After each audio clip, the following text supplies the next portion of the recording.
Nothing in business happens without this thing right here. My name's Austin Rutherford and welcome to my channel. You gotta understand the power in a cell phone. I'm standing on top of this huge pile of trash in one of my properties, and I want to talk to you about how I got the house and how we renovate the house and the amount of people that are involved in the entire real estate process. So we ended up getting this property from sending out an RVM, ringless voicemail. So it sent a voicemail to somebody, they got the voicemail, called us back. Guess what? We answered the phone and negotiated a deal. Without this thing right here, this thing can make millions and millions of dollars a year. You got to fall in love with the phone instead of running away from the phone. So that's how we got the deal. It was from an RVM and actually answering the phone call, negotiated it. There was a tenant in here. The tenant since moved out, and we're now almost done with the renovation of this property. So I'm gonna give you an entire walkthrough of the house and show you exactly how to renovate properties, especially rental properties, so you can make as much money as possible. Let's dive into it. So looking at this pile of trash, you can see there's carpet, there's flooring, there's paint buckets, there's lighting fixtures, there's mattresses, there's all types of stuff. So there's a lot of people involved in renovating houses. So in the garage, we're not doing anything outside of painting the walls. So you need a painter, number one. Let me hang this phone back up here. This is from the 1930s. That's not gonna work. We're just gonna leave it there. So when you come in here, when you're renovating houses, especially rental properties, you want to renovate it to have as little maintenance as possible. So one of the first contractors you're going to need in a property is demo. Obviously, you got to demo out everything. Then number two, we come in and lay flooring. So the LVT floors, you're going to need somebody who can lay LVT floors. Because we do that in as much as the house as possible, because it gets way less damaged than carpet does. Second contractor, painters. Got to get the entire house painted. And when painters paint, make sure that they don't paint over other fixtures. So they cut this in perfectly, which is great. Sometimes they'll just like paint the whole thing. You don't want that. And then when people take off these plates so they can paint, because then when you put the plates on, it looks fine. Sometimes people leave the plates and paint around it, and then they don't actually get all the way up to it, and it looks really, really bad. So make sure they're taking off the plates when they are renovating properties. And then this is just one of the bedrooms. So again, paint and flooring. And then you're gonna need a handyman, right? So somebody to replace doors, take them off, put them on, put in doorknobs. So a handyman is just somebody that can do a little bit of everything. So that's 3 or 4 different contractors so far in a property. There's no light fixtures in here, so there's not much electrical. And then if we come into this bathroom, you're gonna need a plumber. So we got a hole in the floor right here, and it's literally just a hole that goes down. But that is for the toilet. So we take the toilet off so we can lay the flooring underneath the toilet and then put the toilet back down. But if you don't have a contractor that installs the toilet the right way, the toilet will continuously leak onto your flooring, which is going to cause a problem, and it's going to run, which is going to be a huge water bill for you. So you got to get a plumber that actually knows what in the world they're actually talking about. This floor is, is about the same. Painting on the walls, LVTs on the floors. And then one thing here I want to point out, so we have LVT on this floor, we have LVT on that floor, but as we walk up these steps here, you see these are hardwood floors. So it's hardwood, and we want to finish the hardwood. So we're going to sand this down, stain it, and then it'll be solid hardwood. So instead of putting carpet on those stairs, because people are going to be up and down those stairs all day, every day. So instead of putting carpet on those, instead of putting carpet on those stairs, we're going to be putting solid hardwood. So solid hardwood would last 10, 20, 30 years. Carpet may only last a couple years. So it'll have a long-term maintenance. We're gonna have to replace the carpet all the time. So that's why we're gonna be doing hardwood, so we don't have to keep putting money back into a rental property. The purpose of a rental property, by the way, is to keep as much money as possible. The more money you have to spend on repairs and more money you lose on vacancies is less money in our pockets. I'm trying to keep these pockets fat, baby. So, kitchen, again, this is just a handyman. Somebody that can come in here, take these doors off of the cabinets, and then have somebody be able to paint these doors and then install the pools, the black pools. So that's just a handyman, super simple. You can see all this plumbing issues and stuff in here. So again, you're gonna need a plumber to do those issues because we don't know how to do that. Countertops and appliances. Can't have a kitchen without countertops and appliances, obviously. So handyman to do the doors and the pools. painter to paint, countertop guy, and appliances. So the rest of these other rooms over here, it's just a dining room, nice beautiful dining room.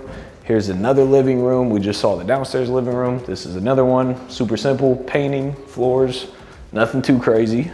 And then as we go upstairs, same thing right here, these floors, we're gonna sand and refinish these instead of carpet because they'll last longer.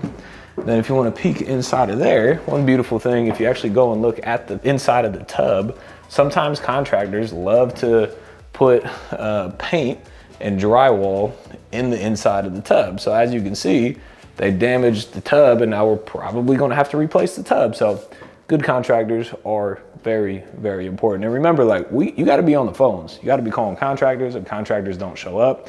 You gotta call another contractor if that contractor screws up. You gotta call another contractor. If all those people are terrible, guess what? You gotta pick up the phone, you gotta call another contractor. Nothing happens without you pushing the needle, right? Without you moving things along. I promise you, when you rehab houses, things are gonna happen. You're gonna hear excuses. Contractors aren't gonna do what they're supposed to do. You have to be on it because every single day a property sits vacant, you're losing money. So you gotta get houses turned as quickly as possible and contractors in and jobs completed so you can start getting paid.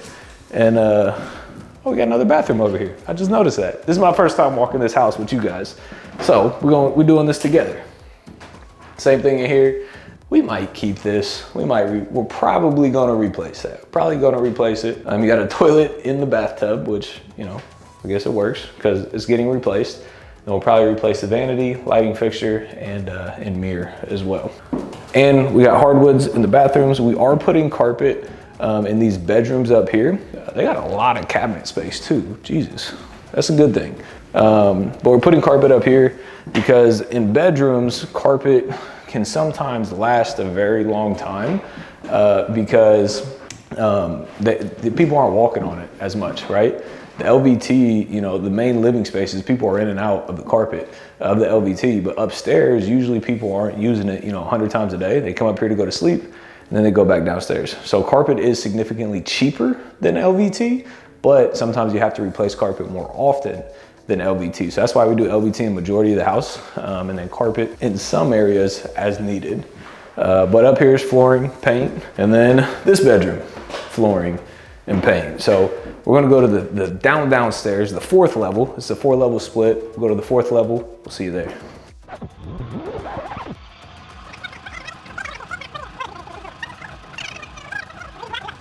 So basements make or break deals. You will always spend the most money in a basement. So the first thing you want to look at is the walls to make sure that the walls are not cracking, which means that a wall will start to go like that. These walls are straight, which means that the structure, the foundation is good, which is obviously important because the rest of the house is built on top of that. You want to make sure that hot water tanks are newer, which this one is. You want to make sure that furnaces and air conditioners are newer, which that one is. And then the other really cool thing about this house, if you look at this little thing in the corner here, this is called a sump pump.